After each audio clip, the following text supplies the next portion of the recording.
Hello guys, welcome back to this channel. In today's tutorial, I'm going to show you how to install Wondershare Filmora application on your computer.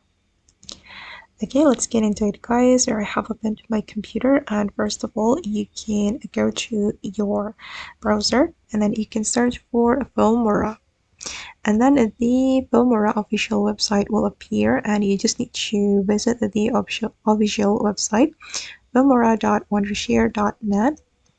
Okay, visit the website, and before you install the Filmora application, you need to download it. Click on download and the application will be automatically downloaded.